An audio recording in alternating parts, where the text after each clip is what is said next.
धन्यवाद pastor Justin. परमेश्वर का धन्यवाद और स्तुति करता हूं। सुंदर अवसर परमेश्वर हमारे जीवन में दान दिए हैं। प्रत्येक घड़ी हमारे लिए परमेश्वर का दान है। प्रभु ने हमें इस संसार में पैदा होने दिया। यदि हम पैदा नहीं होते तो इस परमेश्वर को पहचान नहीं सकते थे। यदि हम पैदा नहीं होते तो परमेश्वर के प्रेम को हम जान नहीं सकते थे। इसलिए हमारे जन्म और जीवन के लिए परमेश्वर का धन्यवाद करना अनिवार्य है। मैं जानता हूं कई ऐसे लोग होंगे हमारे बीच में जिन्होंने अपने पैदाइश को कोसे होंगे कि मैं पैदा ही नहीं होता तो अच्छा था। ऐसे कई बार हम में से कई लोग सोचे होंगे, लेकिन अपने पैदाइश के लिए मैं प्रभु का धन्यवाद करता हूं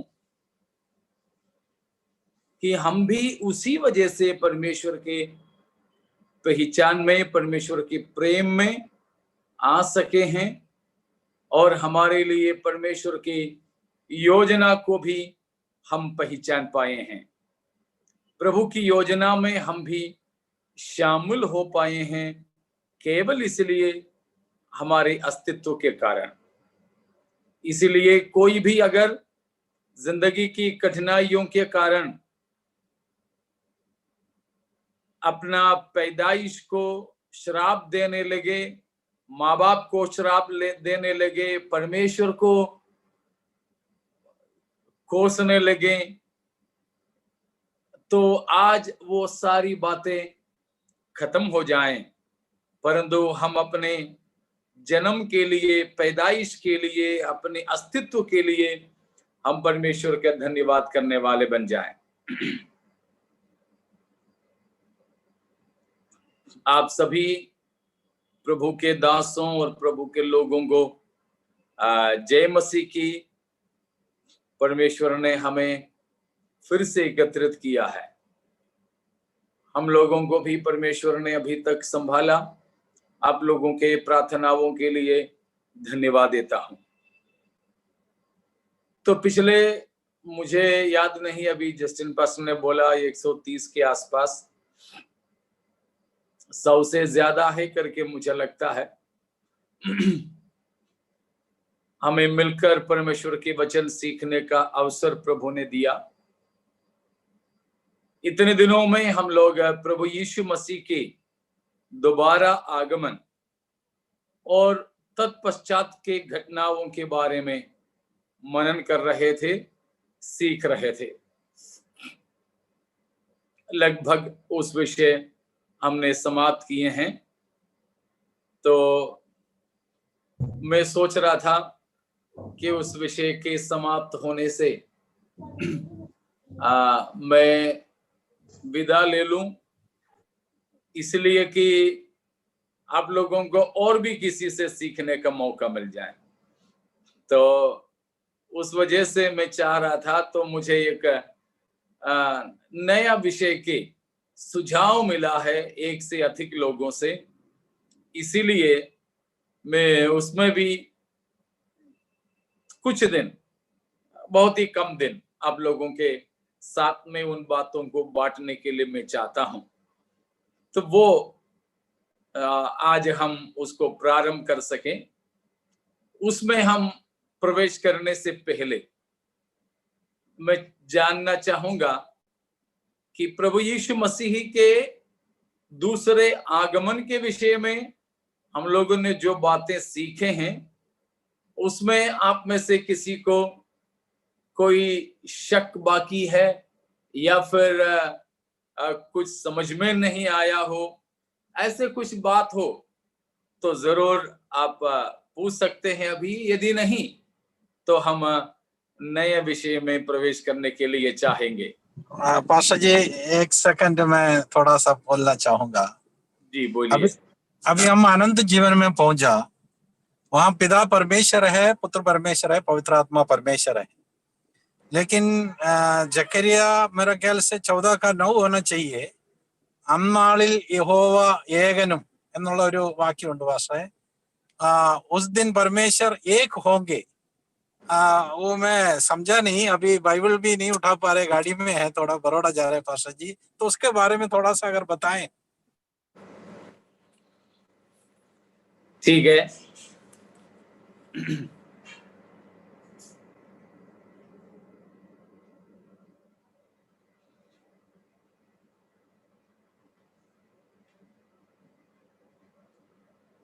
जैसे आपने बोला है जकरिया 14:9 ही है। जकरिया 14:9 पद। तब यहोवा सारे पृथ्वी का राजा होगा और उस समय एक ही यहोवा और उसका नाम भी एक ही माना जाएगा। And the Lord shall be king over all the earth.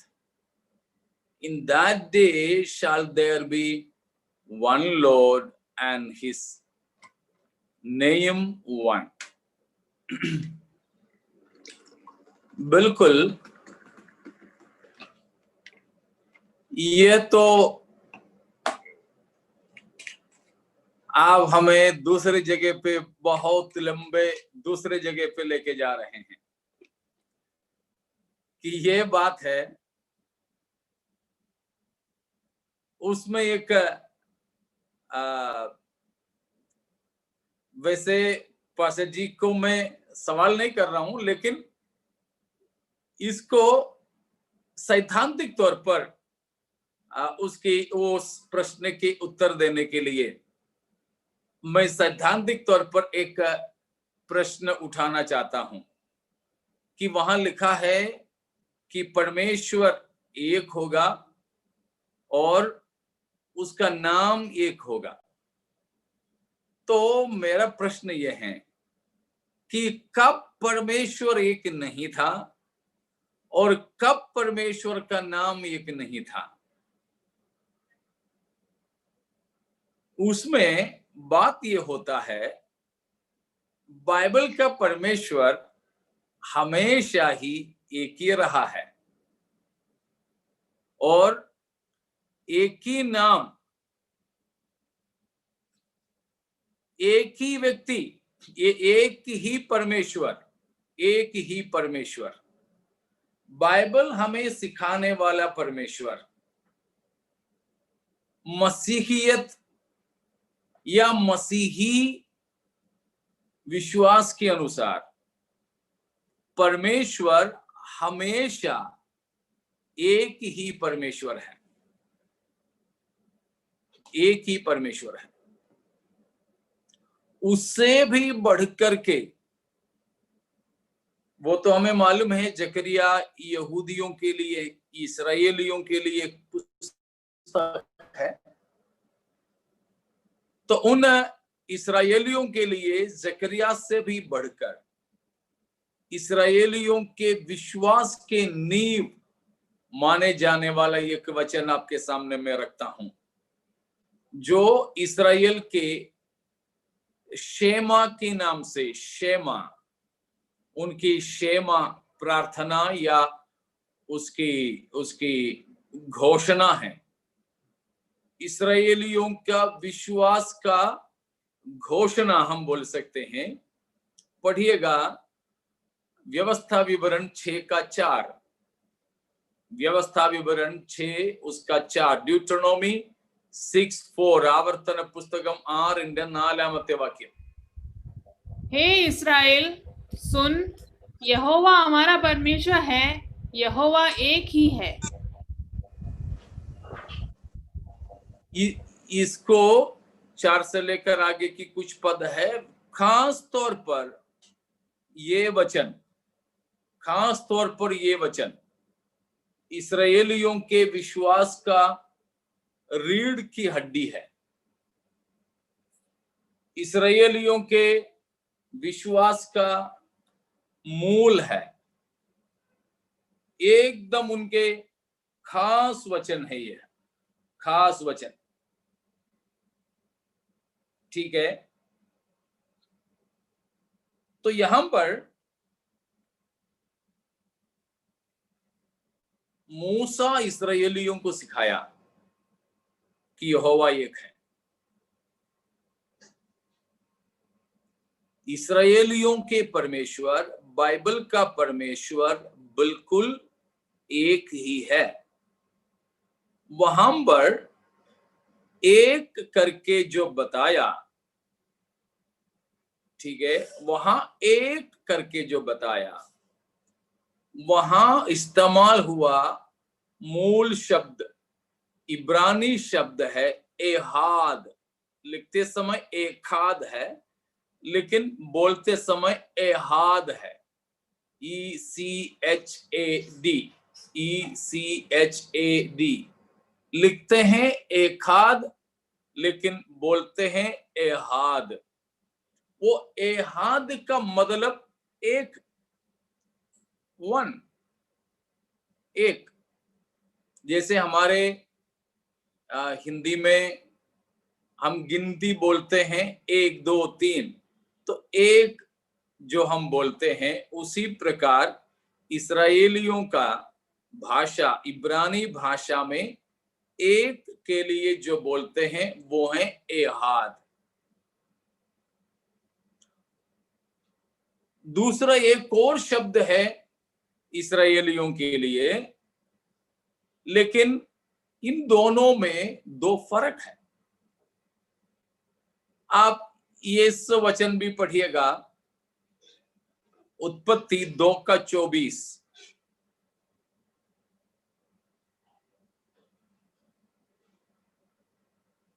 उत्पत्ति 2:24, 2:24 उत्पत्ति।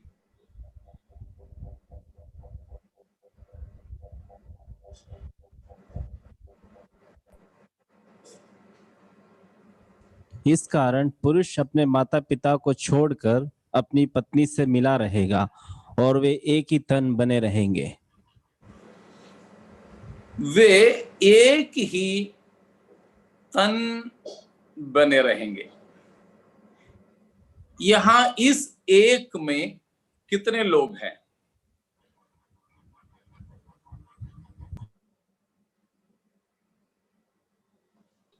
जल्दी जल्दी मेरे साथ आओगे। दो लोग। मतलब 1 + 1 = 2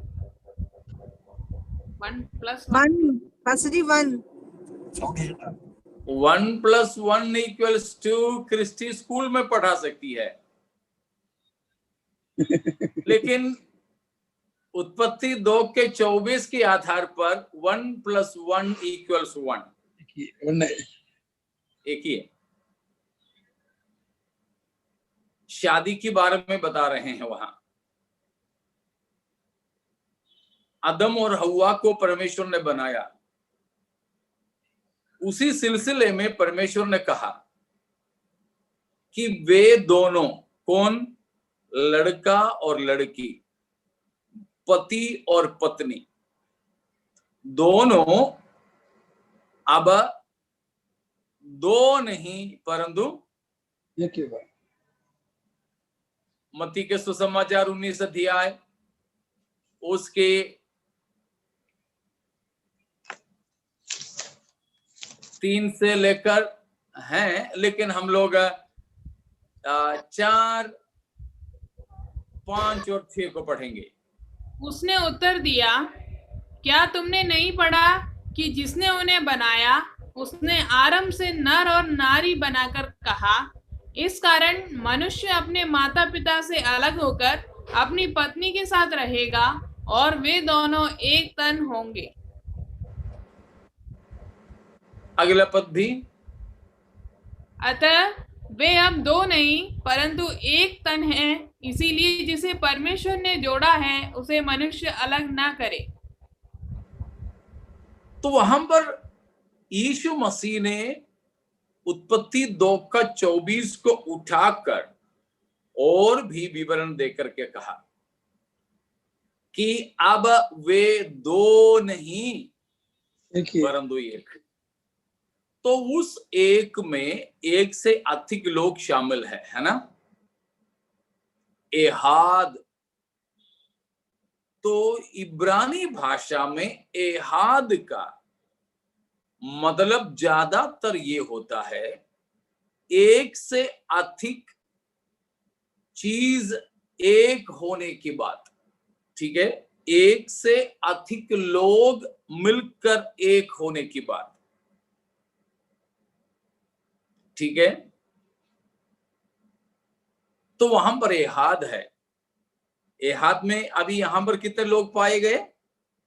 दो, पति और पत्नी, पुरुष और स्त्री। क्यों? शादी के बाद में हमने कहीं पर भी देखा, हम में से भी ज्यादातर मेरे ख्याल से शादीशुदे हैं। शादी के बाद में हम एक है कि दो हैं? एक ही है।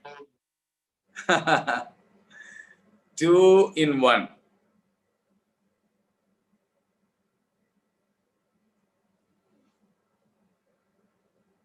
या 1 made up of 2। 2 in 1 है या फिर 1 made up of 2? One made up of two. दो मिलकर एक। लेकिन हम जब एक कहते हैं तो पति का अस्तित्व खत्म हो गया?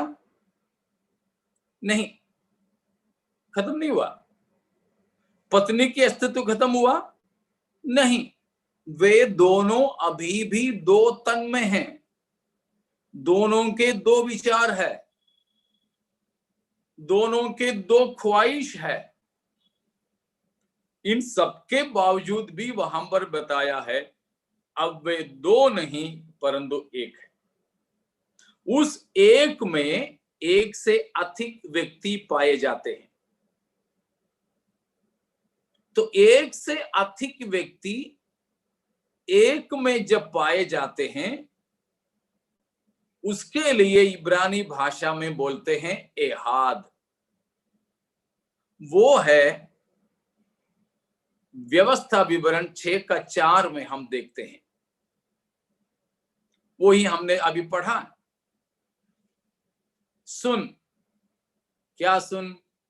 ए इस्राएल सुन। क्या सुनना है? यहोवा हमारा परमेश्वर है। यहोवा एक ही है। देखिए, इधर भी मैं आपको बताता हूं, यहोवा हमारे परमेश्वर है। परमेश्वर, वो परमेश्वर करके वहां लिखा, वो भी बहुवचन है। ठीक है ना? परमेश्वर करके वहां जो लिखा है, एलोहीम शब्द है। एलोहीम, एलोहीम बहुवचन है। एल एक वचन और एलोहीम बहुवचन। समझ में आ रहा है ना?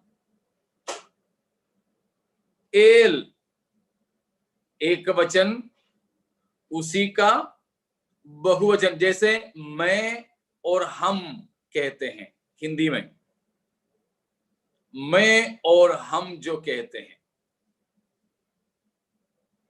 वैसा ही यहां पर बताया है यहोवा एलोहीम है। एलोहीम में बहुवचन है, एक से अधिक व्यक्तियां पाए जाते हैं। लेकिन तुरंत क्या कहा है? यहोवा एक ही है। क्या है मतलब?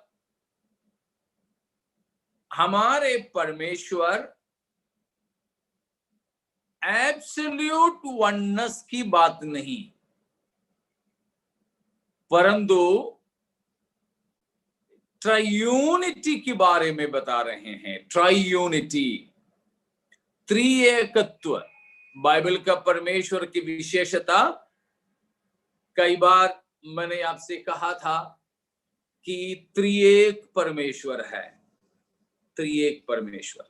वो त्रिएक में वो एक है, एहाद करके जो कहा जाता है, वो एहाद में एक से अधिक व्यक्तियां पाए जाते हैं। जैसे परिवार एक है तो उसमें पति पत्नी दोनों मिलकर एक हो जाते हैं। परमेश्वर एक से अधिक व्यक्तियों से एक बना हुआ परमेश्वर है। वो बात है इस्राएल के शेमा घोषणा में, विश्वास में, हमने व्यवस्था विवरण 6:4 में देखे हैं कि यहोवा, 3 बात वहां पर है। यहोवा नाम का मतलब क्या है? यहोवा का मतलब स्वयं विद्यमान, स्वयं विद्यमान। बहुत बढ़िया। मैं उसका मतलब है इटर्नल गॉड, सनातन गॉड, परमेश्वर। तो यहोवा परमेश्वर के सनातनत्व को दर्शाते हैं। यहोवा परमेश्वर है जो कहा, एलोहीम बहुवचन, परमेश्वर के बहुत्व को दर्शाते हैं। उसके बाद कहा यहोवा एक ही है, वो परमेश्वर के एकता को दर्शाते हैं। इटर्निटी, यूनिटी, प्लूरालिटी, वो 3 बात परमेश्वर के बारे में वो एक छोटा सा पद में है। यहोवा परमेश्वर की इटर्निटी यानी सनातनत्व के बारे में है। यहोवा परमेश्वर है, वो प्लूरालिटी के बारे में है। परमेश्वर में एक से ज्यादा व्यक्ति पाए जाते हैं। और तीसरा, परमेश्वर की यूनिटी, एकता, परमेश्वर एक है। तो शायद आपको समझ में आ रहा, मैं आपको समझाने में कामयाब हो रहा हूं कि नहीं हो रहा है ना? ठीक है। तो परमेश्वर एक है बोलते हैं, तो परमेश्वर में एक से अधिक व्यक्तियां हैं। उसके लिए बोलते हैं कि 3 कौन, लेकिन 3 एक ही क्या है। ओके, हमारे परमेश्वर के बारे में हम ये बोल सकते हैं, परमेश्वर में कौन है पूछोगे तो 3 व्यक्तियां पाए जाते हैं। क्या है करके पूछोगे तो केवल एक ही चीज पाए जाते हैं परमेश्वर में। बाइबल के परमेश्वर की विशेषता है, पिता, पुत्र, पवित्र आत्मा, 3 व्यक्ति मिलकर एकमात्र परमेश्वर। ठीक है ना? परमेश्वर कितने हैं? एक ही है। परमेश्वर के अस्तित्व केवल एक ही है, लेकिन उस एकमात्र परमेश्वर की आस्तिकता में कितने व्यक्तियां पाए जाते हैं? 3 व्यक्तियां पाए जाते हैं। कहीं कहीं, अब पहला कुरिन्दी, वो तो आपने पुराने नियम की बात लिया, हमने उसके लिए और पीछे जाकर मूसा ने इस्राएलियों को बताया, बात लिया। अब हम नया नियम से भी देखेंगे। प्रभु यीशु मसीह ने स्वयं कहा हुआ बात, यूहन्ना 17:3, यूहन्ना 17:3।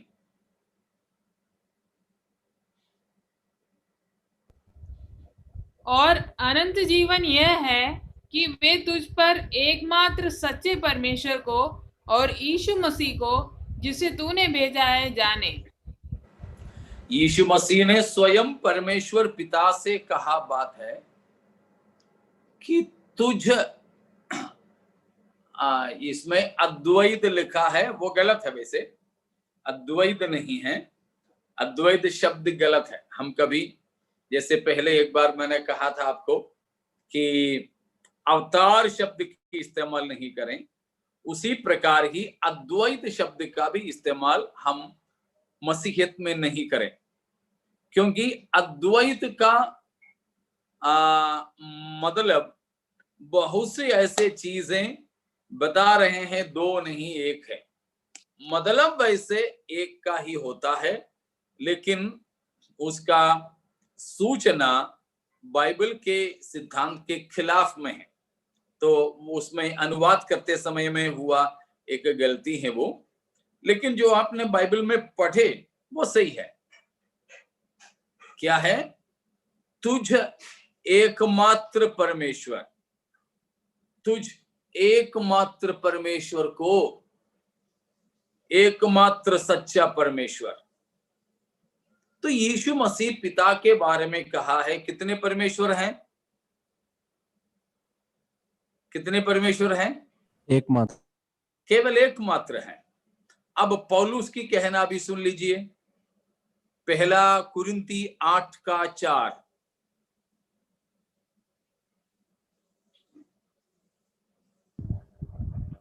पहला कुरिन्तियों 8:4। अतः मूर्तियों के सामने बलि की हुई वस्तुओं के खाने के विषय में हम जानते हैं कि मूर्ति जगत में कोई वस्तु नहीं और एक को छोड़ और कोई परमेश्वर नहीं। एक को छोड़ और कोई परमेश्वर नहीं।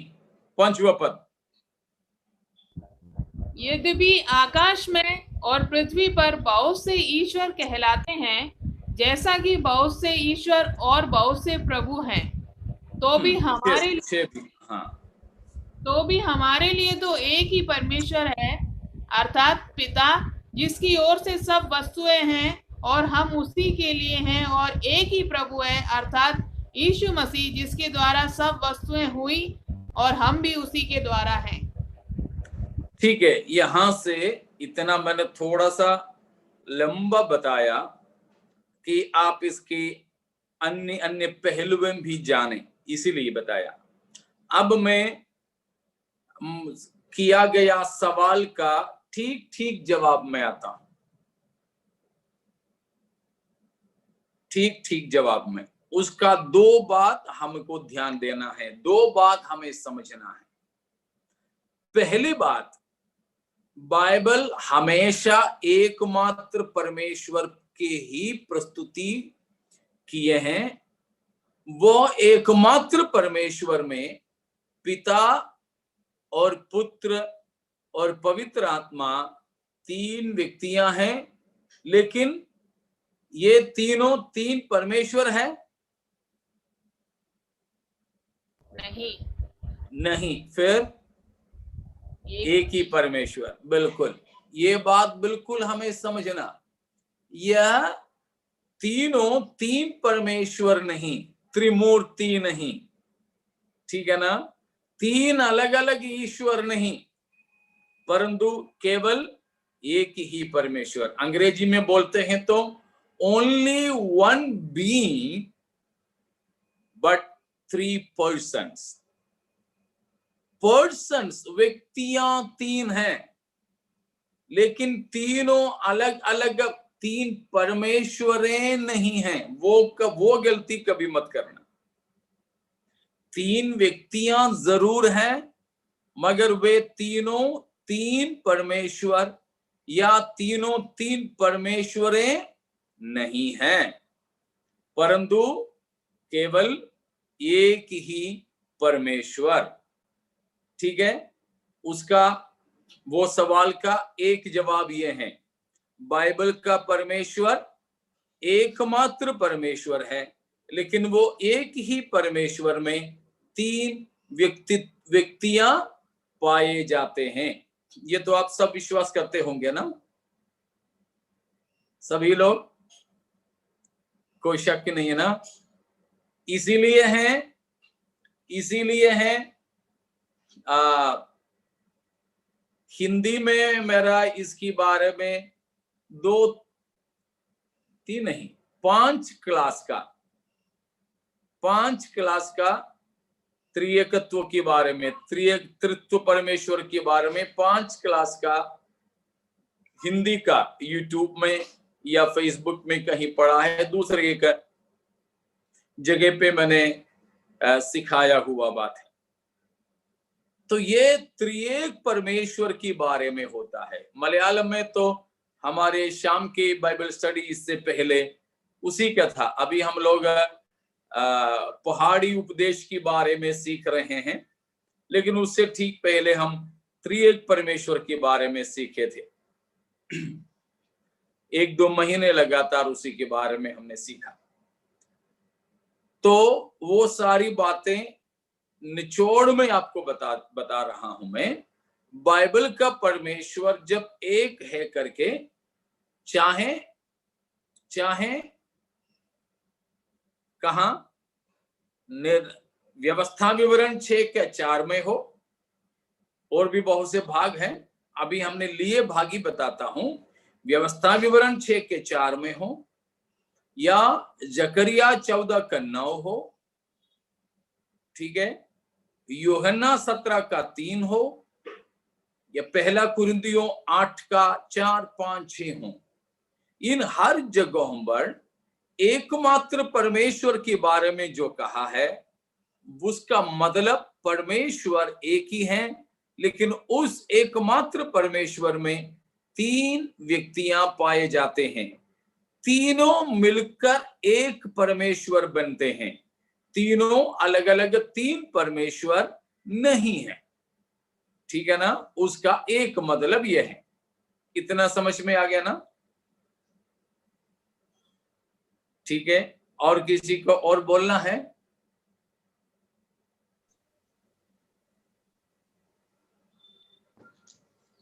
पार्षद जी, हेलो पार्षद जी। बोलिए बोलिए। मेरे को एक शक पूछ सकते हैं क्या? ये बात समझ में आ गई क्या? उसके बाद में दूसरे शक में जाएंगे पर। समझ गया। ठीक है, तो इसके बाद में आप पूछ सकते हैं। अब दूसरी बात, इसकी दूसरी मतलब है, वो तो बिल्कुल पहला कुरिन्थी 8 के पदों से साफ है, ठीक है।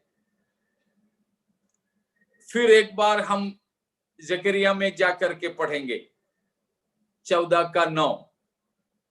जकरिया एक बार और पढ़िए।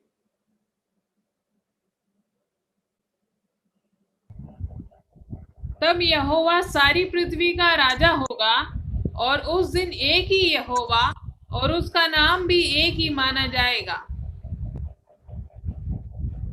कब की बात है? वहां लिखा है तब। मतलब ये कब की बात नहीं है। जकरिया ये बात जब कर रहा था तब की बात नहीं। फिर ये कब की बात है? तब करके कहा, अब करके नहीं कहा ना। अब करके होता तो जकरिया ये बात करने के समय में होता, लेकिन तब करके जकरिया ने कहा, तो कब की बात है? कब की बात है ये? 4 पद को पढ़ेंगे, 14 का 4। उस दिन वह जैतून के पर्वत पर पांव रखेगा, जो पूर्व की ओर यरूशलेम के सामने है। तब जैतून का पर्वत पूर्व से लेकर पश्चिम तक बीचों बीच से फटकर बहुत बड़ा खड्डा हो गया। तब आधा पर्वत उत्तर की ओर और आधा दक्षिण की ओर हट जाएगा। ये कब की बात है? तब करके 9वां पद में जो बताया वो कब की बात है?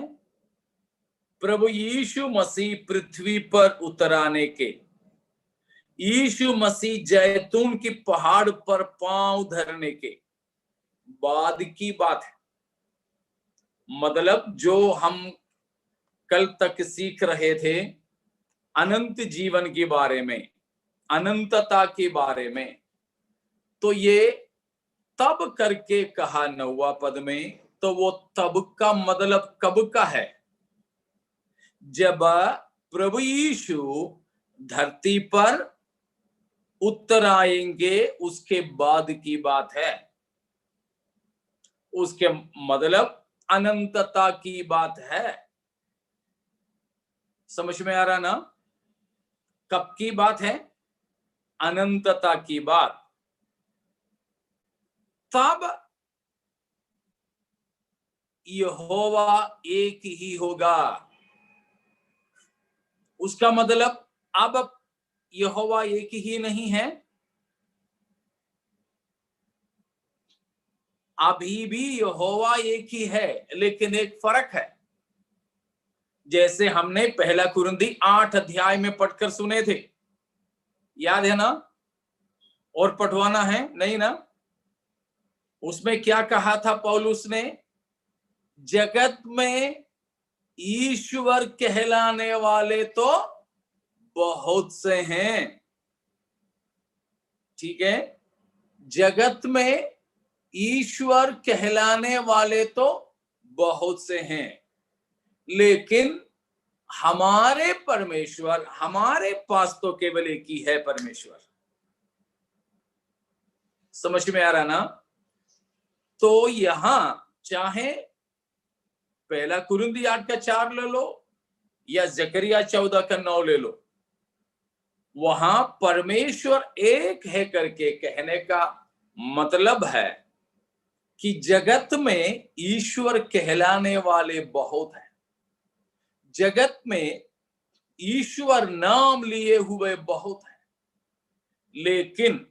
लेकिन हमारे लिए कितने परमेश्वर हैं? एक ही परमेश्वर। वो कौन है? यहोवा। वो कौन है? पौलुस बताता है पिता परमेश्वर। जगत में बहुत से हैं, लेकिन जकरिया ने थोड़ा सा और आगे चल करके कहा, जब प्रभु यीशु मसीह जगत में आएंगे, यीशु का राज यहां चल रहा होगा, उस समय में दूसरा ईश्वर कहलाने वाले भी कोई पृथ्वी पर होंगे नहीं। उस समय में सारे जगत में माने जाने वाला केवल एकमात्र परमेश्वर होगा, वो हमारे यहोवा परमेश्वर ही होंगे। Praise the Lord. समझ में आ रहा ना? तो जब यीशु मसीह यहां राज करेंगे, बाकी सभी देवी देवताओं को भी, उन देवी देवताओं की आराधनाओं को भी यहां से हटा देंगे, हटाकर एकमात्र परमेश्वर की आराधना को यहां इसी धरती पर संस्थापित करेंगे। हमारे प्रभु यीशु मसीह के 1000 साल के राज्य के बारे में हमने सीखा। उस समय में कितने ईश्वर होंगे जगत में? केवल एक। अभी की जैसे करोड़ों करोड़ों होंगे नहीं, उन किसी के नाम तक किसी को मालूम नहीं होंगे, उन किसी का कोई रूप रंग नहीं। अभी तो कोई पहाड़ है तो वहां पर है, कोई ऊंचे पेड़ है तो उसके नीचे है ना? अभी कहीं ज्यादा एक्सीडेंट हो जाता है रोड में, उधर भी एक को बिठा देते हैं।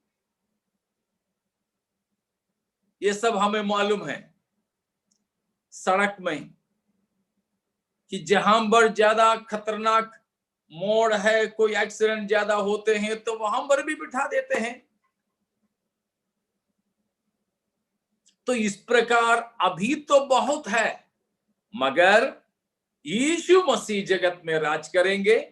अनंतकालीन राज्य में यहोवा को छोड़कर, हमारे परमेश्वर को छोड़कर दूसरा कोई परमेश्वर होंगे नहीं, न असली होंगे न नकली होंगे। ठीक है ना? कोई असली हो या नकली हो, हमारे परमेश्वर को छोड़कर दूसरा कोई नहीं होंगे। एकमात्र परमेश्वर होंगे उस समय में। अभी लेकिन ईश्वर कहलाने वाले बहुत है। कोई, जैसे मैंने पहले कहा था एक दिन, मूर्तों की पूजा करते हैं तो कोई मुर्दों की पूजा करते हैं, कोई जानवर के हैं तो कोई पेड़ पौधों के हैं, कोई मनुष्यों को हैं तो कोई दूसरा कोई आत्माओं के। लेकिन प्रभु यीशु मसीह संसार में राज करेंगे तब एक ही परमेश्वर होगा, वो बाइबल प्रस्तुत करने वाला यहोवा परमेश्वर। उस परमेश्वर में तीन व्यक्तित्व, पिता, पुत्र, पवित्र आत्मा। तो त्रिएक परमेश्वर को छोड़ दूसरा कोई ईश्वर अनंतकालीन राज्य में नहीं होगा। ये है मतलब। ये दो बात आपको समझ में आ गए? Praise God. ठीक है, अब पास्टर जी आप क्या पूछ रहे थे, पूछिए।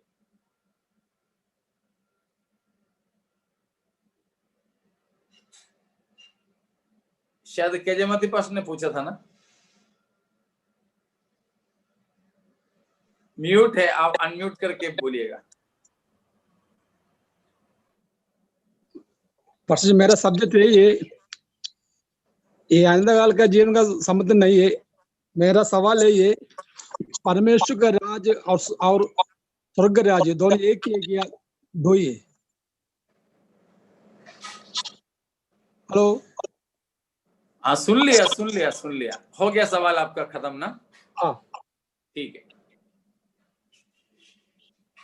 परमेश्वर का राज्य करके भी कहा है, स्वर्ग राज्य करके भी बाइबल में कहा है।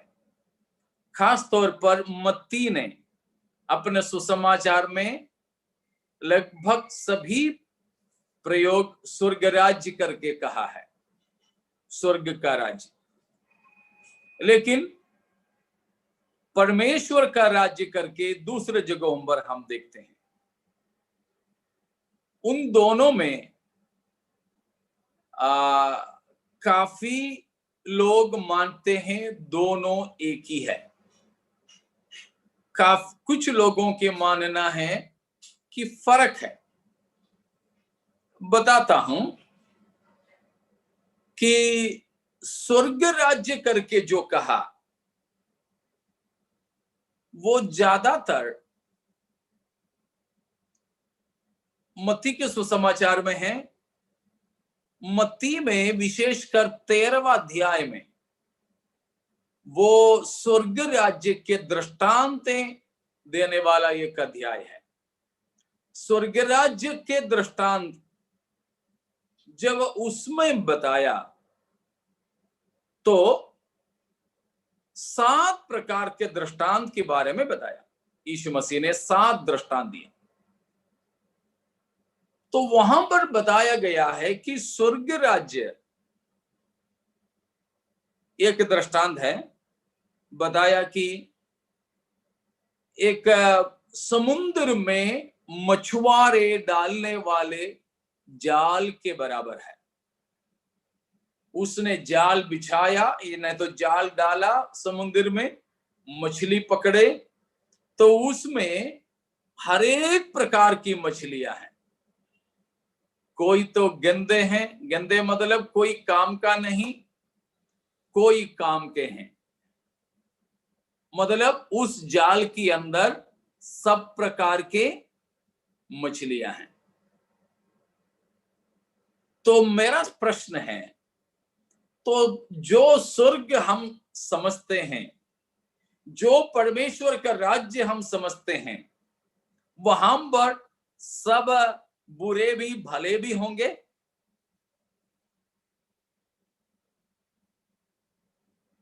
जो स्वर्ग हम कहते हैं, जिसमें हमको जाना है या जिसमें हम जाएंगे आशा कर रहे हैं, उस स्वर्ग में या उस स्वर्ग राज्य में इस प्रकार के भले बुरे सब होंगे?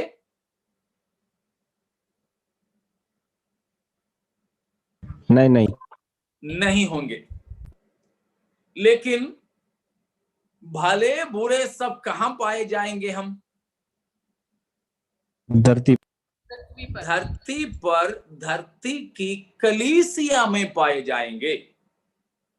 इसीलिए जो स्वर्ग राज्य कहा गया है, वह 13वां अध्याय के मत्ती 13 अध्याय के दृष्टांतों के हिसाब से हम बता सकते हैं कि स्वर्ग राज्य तत्कालीन अनुभव है, वह कलीसिया की अनुभव है। स्वर्ग राज्य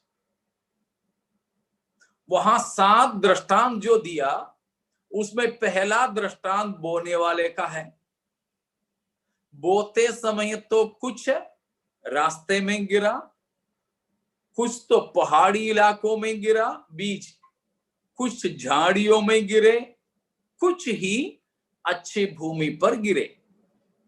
लेकिन क्या स्वर्ग राज्य में इस प्रकार 4 अवस्था है? रास्ते का, पहाड़ी, पथरीली भूमि का, और झाड़ियों की जगह का, और अच्छी जमीन वाला 4 हिस्सा है स्वर्ग राज्य में। हम जो समझते हैं भविष्यकालीन स्वर्ग में नहीं है। 7 दृष्टांतों में दूसरा दृष्टांत वो भी एक खेत में बोने के बारे में है। तो उसमें क्या है? किसान के नहीं तो मालिक के मजदूर जाग करके रहे, मेहनत करते रहे, बीज बोने तक जागते रहे। बीज बोने के बाद वे थोड़ा सो गए तो दुश्मन आकर उनकी खेत में जंगली बीज बोए। उगे तो दोनों एक साथ में उगे। दासों ने पूछे, क्यों स्वामी, जंगली किसी ने डाल दिया है, उसको उखाड़ के फेंक दें? तो स्वामी ने बोला, नहीं, दोनों एक साथ बढ़ने दो कटनी तक। कटनी में उसकी छटनी हो जाएगी। ठीक है, चटनी नहीं, छटनी, छाटा जाएगा। हाँ, कटनी में उसको छाटेंगे, छटनी हो जाएगी। तो प्रश्न यह है, दूसरा दृष्टांत के अनुसार भी, क्या भविष्यकालीन स्वर्ग में जहां परमेश्वर राज करेंगे, इस प्रकार शैतान जंगली बीज बो सकेगा? नहीं। मतलब स्वर्ग राज्य का वो सारे के सारे अनुभव कहां के अनुभव हैं? पृथ्वी के अनुभव हैं, कलीसिया के अनुभव हैं। हर किसी कलीसिया में आप देखो 2-4 तो मिलेगा बुरे बुरे। कोई पियक्कड़ मिलेगा, कोई तो तंबाकू वाला मिलेगा, कोई तो ठंडी ठंडी में सुबह सुबह बीड़ी पीने वाला मिलेगा, कोई गाली गलौज करने वाले मिलेंगे। कलीसिया में ये सब शामिल है। कलीसिया में ये सब शामिल है। तो वहां बताया गया स्वर्ग का राज्य जो दृष्टांत के हिसाब से वो कौन सा है? पृथ्वी पर अभी पाए जाने वाली कलीसिया की अनुभव है। इसीलिए प्रभु यीशु मसीह ने कहा था कि स्वर्ग के राज्य अभी ही तुम्हारे बीच में है, तुम्हारे बीच में। तो परमेश्वर के राज्य का 2 पहलू है, एक वर्तमान पहलू, दूसरा भविष्यकालीन पहलू। उस परमेश्वर के राज्य के वर्तमान कालीन पहलू को स्वर्ग का राज्य के तौर पर हम समझ सकते हैं, लेकिन भविष्यकालीन पहलू शाब्दिक तौर पर हमारे परमेश्वर राज करने वाला समय होगा। वहां पर जैसे हमने कल प्रकाशित वाक्य 21 का 27वां पद से पढ़े थे, वैसे ही कोई अपवित्र वस्तु घिनौने वहां नहीं पहुंच पाएंगे। मतलब समझ में आ गया ना? स्वर्ग का राज्य वर्तमान कालीन स्थिति है, परमेश्वर का राज्य भविष्यकालीन। इस प्रकार इसका दो पहलू है। हाँ, कहीं कहीं दोनों एक करके भी इस्तेमाल जरूर किया है, ठीक है। इसीलिए हम उसका जवाब ये पा सकेंगे कि परमेश्वर का राज्य के दो पहलू, वर्तमान कालीन पहलू और एक भविष्यकालीन पहलू। वर्तमान कालीन पहलू में स्वर्ग राज्य की बहुत सी बातें फिट हो जाता है, सही बैठता है,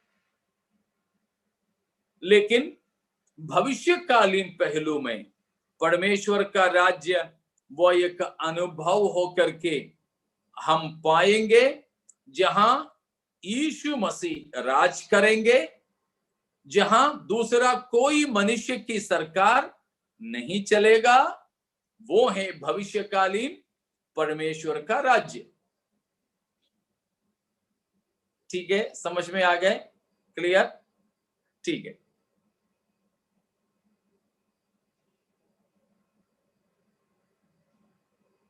तो प्रभु यीशु मसीह के दोबारा आगमन के बारे में अगर कोई शक आप लोगों के नहीं है, तो फिर हम उस विषय यहां समाप्त करेंगे।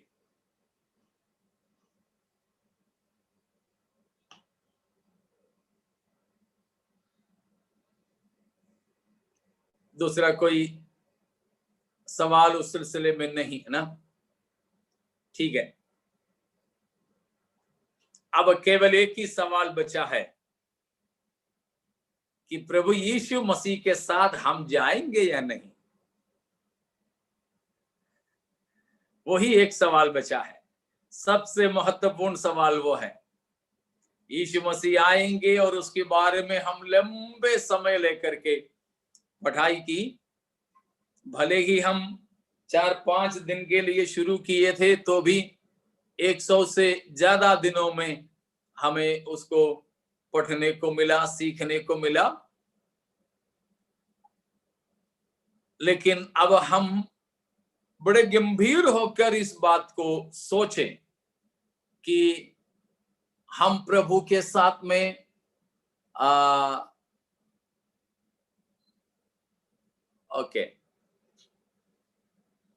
तो हम प्रभु के साथ में जाएंगे या नहीं। एक सुझाव या एक क्वेश्चन नहीं है, लेकिन एक सजेशन ये भी आया है कि अब तक के हमारे जो प्रभु यीशु मसीह के आगमन के बारे में सिखाया है, उसका निचोड़ बता सकते हो। ठीक है, अच्छी बात। तो हम उसके निचोड़ बोल करके आज समाप्त करेंगे। प्रभु की आगमन में देरी हुआ तो नया विषय हम कल से प्रारंभ करेंगे। तो हमने देखा बाइबल के सबसे मुख्य विषय हैं हमारे प्रभु यीशु मसीह का आगमन। बाइबल में 1845 बार मसीह के आगमन के बारे में बताया है, और पुराने नियम में भी नया नियम में भी यीशु मसीह के राज करने के बारे में, यीशु मसीह महिमा के साथ आने के बारे में बताते हैं। लेकिन पुराने नियम में जिक्र नहीं है मसीह का गुप्त आगमन जो कहलाता है उसकी। गुप्त आगमन के मतलब ये नहीं कि यीशु मसीह चोरी चुपके आ रहे हैं, नहीं, ऐसे कोई मत समझिएगा। गुप्त आगमन का मतलब बस इतना है कि पहले बता के नहीं आएंगे, अचानक से आएंगे, अप्रतीक्षित समय में आएंगे, ऐसा समय में आएंगे जब हमारे किसी का कोई उम्मीद ही नहीं होंगे। ऐसा समय में हमारे प्रभु यीशु मसीह आएंगे, वो है गुप्त आगमन का मतलब। बहुत से लोग सोचते हैं गुप्त आगमन का मतलब यीशु मसीह चोरी चुप कैसे आएंगे। तो कुछ लोग पूछते हैं, अरे यीशु को चोरी चुप के आकर के कलीसिया को ले जाने की क्या जरूरत है? जैसे कोई लड़का लड़की भगोड़े हो जाते हैं तो चोरी चुप के जाते हैं, वैसे क्यों यीशु मसीह को आना? ना, ऐसे मत सोचिएगा। यीशु मसीह का गुप्त आगमन का मतलब बस इतना है, बिना उम्मीद के यीशु मसीह आएंगे, बिना पहले बताकर यीशु मसीह आएंगे, वो है गुप्त आगमन का मतलब। मतलब कभी भी यीशु मसीह आएंगे। यीशु मसीह बादलों पर आएंगे, उस समय में संसार से कलीसिया उठा ली जाएगी, कलीसिया उठा ली जाएगी। तो भविष्यकालीन घटनाओं में सबसे खास घटना हमारे प्रभु यीशु मसीह के दोबारा आगमन जो बादलों पर होगा वो है। उसका कारण भी आपको याद होंगे, क्योंकि उस समय में कोई बच्चे धरती पर नहीं होंगे। बच्चे सबके सब, किसी भी धर्म के, मजहब के क्यों न हो, निष्कलंकता में रहने वाले जो बच्चे हैं वे सबके सब प्रभु के पास में उठा लिए जाएंगे। और सबसे ज्यादा लोग जो है गायब हो जाएंगे, लापता हो जाएंगे वो दिन। बहुत से कब्रिस्तान खुल जाएंगे, यीशु मसीह में मरे हुए लोग जी उठेंगे। सबसे आनंदमय जिंदगी दिन होगा वो, लेकिन दुनिया के लिए सबसे खतरनाक, सबसे खतरनाक। तो प्रभु यीशु मसीह बादलों पर आएंगे, हमको लेकर जाएंगे, कलीसिया को लेकर जाएंगे। कहां ले जाएंगे? कल हमने देखा पिता के घर, जो घर हमारे लिए तैयार कर रहे हैं। वहां बहुत से भवन हैं। उसका मतलब, कल वो भी सवाल था, मुझे अभी याद आ रहा है कि बहुत से भवन का मतलब क्या है?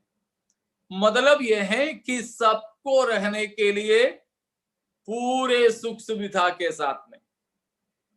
ऐसे नहीं कि हमारे जेलों में लोगों को बंद कर दिए हैं। 450 अपराधियों को बंद करने लायक जेल के अंदर 4,500 कैदी होंगे। किसी को सुविधा नहीं, लेटने के लिए नहीं, बैठने के लिए नहीं, ऐसी स्थिति होगी। लेकिन हमको जहां लेकर जाएंगे वहां जगह की कोई कमी नहीं। बहुत से भवन हैं, सबको आराम से रहने के लिए बहुत से सुविधा है, वो है उसका मतलब। हाँ, न्याय के हिसाब से हमको जो प्रतिफल मिलेगा उस हिसाब से रहने के स्थान का या हमारी महिमा के फर्क जरूर होंगे, लेकिन बहुत से भवन। तो प्रभु यीशु मसीह आएंगे, उस समय में पृथ्वी से कलीसिया को भी उठा ले जाएंगे, उठा ले जाएंगे। उसके बाद में हम 7 साल मसीह के साथ स्वर्ग राज्य में, प्रभु के राज्य में रहेंगे। उस दौरान हमारे प्रतिफल बांटा जाएगा, हमारे न्याय किए जाएंगे। और प्रतिफल दिया जाएगा, मुकुट, महिमा, ये सब हमको दिया जाएगा। और उसके बाद यीशु मसीह के साथ हम भी इसी धरती पर वापस आएंगे। झूठा मसीह से लड़कर, हराकर उसको आग की झील में यीशु मसीह डाल देंगे। इन सबके चश्मदीद गवाह होकर के हम रहेंगे। तो प्यारों, यह जीवन बहुत दिन के लिए ऐसे नहीं चलेगा। हमारे प्रभु यीशु मसीह आने वाला है। मसीह की आगमन के सारा जो है चिन्ह हमें दिखाई देने लगे हैं। आसमान में, जमीन में, समुद्र में, मनुष्यों के स्वभाव में, ठीक है, पारिवारिक जिंदगियों में, इन सारे चीजों में प्रभु यीशु मसीह की आगमन की चिन्ह हमें दिखाई देने लगे हैं। इसीलिए हमको प्रभु की आगमन के लिए तैयारी करनी है। ज्यादा कोई पैसा यहां पर एकत्रित करोगे तो आपको छोड़ जाना पड़ेगा। प्रभु यीशु मसीह जब आएंगे या फिर हम मरेंगे तो यहां का कुछ भी लेके जा सकेंगे अपन? बिल्कुल भी नहीं। अगर किसी ने एक चादर भी उड़ा दिया तो ठीक, नहीं तो नंगे नंगे ही हमें जाना पड़ेंगे। तो प्यारों, यह जीवन हमारे प्रभु की आगमन के लिए तैयार करने का जीवन है। व्यक्तिगत जीवन में, पारिवारिक जीवन में, सामाजिक जीवन में, आर्थिक जीवन में, जिंदगी के हर एक क्षेत्र में हम तैयारी करें कि प्रभु यीशु मसीह के साथ जा सके। तो वो है हमारी धन्य आशा। वो आशा यदि हमारी अंदर है तो हम फिर दुखी नहीं होंगे। जिंदगी में चाहे कुछ भी बीते, हमें पता है यह भी जल्दी निकल जाएंगी। कि ये परिस्थिति चाहे दुख का हो या खुशी का, यह भी जल्दी निकल जाएंगे। तो हमको चाहिए प्रभु के आगमन के लिए तैयारी करें। कैसे तैयारी करें? पहली बात, हम पापी हैं मान ले। दूसरी बात, हमको पापों से छुड़ाने के लिए यीशु मसीह जगत में आया, विश्वास करें। प्रभु यीशु मसीह जगत में आया, क्रूस पर जीवन दिया, लेकिन तीसरा दिन फिर से जी उठा। अभी भी यीशु मसीह जीवित है, ये हम विश्वास करें। विश्वास करके अपने पापों को छोड़ दें, अपने पापों को त्याग दें। कभी भी पाप से हम प्रेम करने वाले ना बने। तो पाप से प्रेम नहीं करोगे, पवित्रताई की जिंदगी बिताओगे, तो हमारे प्रभु यीशु मसीह के साथ जाएंगे। तो पापी हैं मान ले, यीशु हमारे उद्धार करता है मान ले, और उस यीशु मसीह पर विश्वास करें। उस यीशु को अपना जीवन में हम स्वीकार कर ले, अंगीकार कर ले, प्रभु जानकर अंगीकार करें। उसके बाद पानी में डूबकर पिता और पुत्र और पवित्र आत्मा के नाम से बपतिस्मा ले, और पवित्र आत्मा पाए, और पवित्र आत्मा के सामर्थ्य से हम इस संसार में पवित्र जीवन बिताएं। अगर ऐसे हैं तो प्रभु यीशु मसीह के समय में हम उठा लिए जाएंगे, हम लज्जित नहीं किए जाएंगे। तो यह है प्रभु यीशु मसीह का दोबारा आगमन। हमको मसीह के साथ जाना है तो यीशु पर हमारे विश्वास हो। पापों से, मूर्ति पूजा से, तमाम बुराइयों से, नशीले पदार्थों के इस्तेमाल से हम बिल्कुल छूट जाएं और परमेश्वर के लिए पवित्रता की जीवन बिताएं। प्रभु यीशु मसीह शीघ्र ही बादलों पर आने वाला है। बादलों पर हमारे प्रभु आने वाला है। उसके आगमन के लिए हम तैयार हो जाएं। ये आज की ये क्लास भी हमें उसी के लिए प्रभु ने दिया है। अगर पहली बार हमें सुनने वाले कोई हो तो ये प्रिय भाई बहन आपके लिए है कि प्रभु यीशु मसीह आएंगे तो आपको भी साथ ले जाना चाहते हैं, तो आप यीशु को अपना प्रभु जानकर अंगीकार कर लें, तो आपका भी नाम जीवन की पुस्तक में लिखा जाएगा और प्रभु के साथ अनंतकालीन जीवन में हम प्रवेश कर सकेंगे। उसके लिए परमेश्वर इन वचनों के द्वारा हम सबके जीवनों में मदद करें। हालेलुया।